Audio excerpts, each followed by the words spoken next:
Okay, welcome back, WJZ at 9. We're revisiting, K2 and I, our 5 most interesting people we've encountered in the 3 years, WJZ at 9.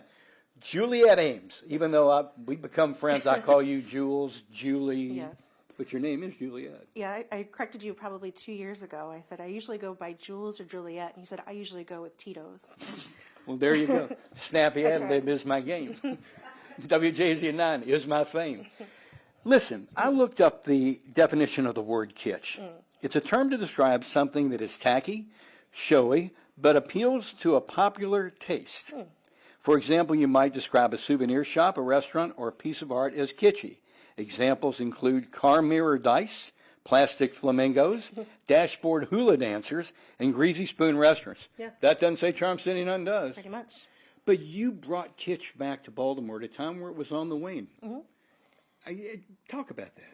Well, I saw this naked salt box out in the world, and I thought it just needed to be dressed up a little bit, so I decorated it with broken plates. And then this just, did it surprise you how big it got? Yes. It was only supposed to ever be one salt box, but when the city said, go for it, and we challenged other artists to make more, it just kind of like snowballed into hundreds of boxes. How many artists in total have done, do you know, a salt box? Probably about 200 that we know of. That's an incredible community art project. And here are all the old ones. They get recycled. Yeah, I go pick them up once a year from the Department of Transportation. They generously take them off the boxes for us and mark on the back where they came from, so I can return them back to the artists if they want them.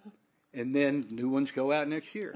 As a matter of fact, coming up next half hour, we're going to show you one that you made for our interview of yesterday, Mary Powers, the first lady that went, we're going to show it to you coming up shortly. Yes, indeed. So salt box next winter has already started. Pretty much, yeah. Think about that, Sasna. We started spring here a couple hours ago. It never and stops for me. Juliet Ames, winter never stops for her. You should be a first alert weather person. Winter never stops on this first day of spring. Take it away, brother. That's right, my man. And I remember that first talk that you had with me when I joined Baltimore in WJZ about the salt box, so you're gluing it all together. Welcome back, WJZ at 9. First day of spring, but this is going to be the first salt box of next winter. Go ahead and show it. Yesterday we were with Mary Powers, who was the first person that said, oh, and you made this. Yeah, I was inspired by your story, so I had to make one for you. So this is going to actually be on a salt box next year. Yeah, I think I'm going to wait till next year. People are kind of over the salt boxes this year. Amen. K2 just said amen. We're all done with winter. Yeah. Salt Box Ascension Day, as you call it. Explain it. So the Department of Transportation around April 15th starts collecting all the boxes to put in storage for the summer. Let me have this real quick and put it over here. That's a real salt box. Yeah. This is my model box. Explain it. She was part of an exhibit at the Hippodrome Theater, and so I have her for in case I do any like events out in the world to show a salt box. That's like a real the salt ambassador box. for the salt box at this point. That's the salt box ambassador. Yeah.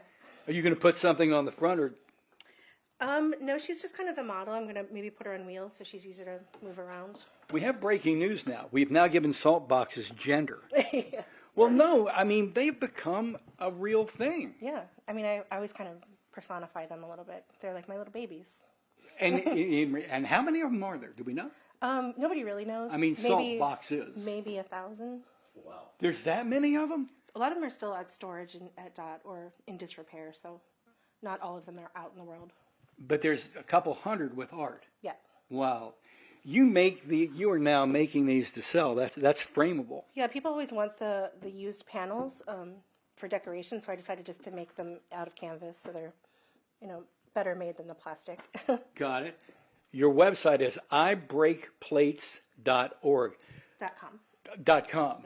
You do tremendous jewelry, Julie, mouthful, which we talked about before. Yeah. And we'll come back and talk about it again here in a little while. But today it was all about you and the impact you have had on Baltimore. And easily in 3 years, K2 and I agree, one of the 5 most interesting people we've met. Very generous of you. You are awesome. Thank We you. love you. All right, tomorrow you're going to meet a 7-year-old girl named Molly.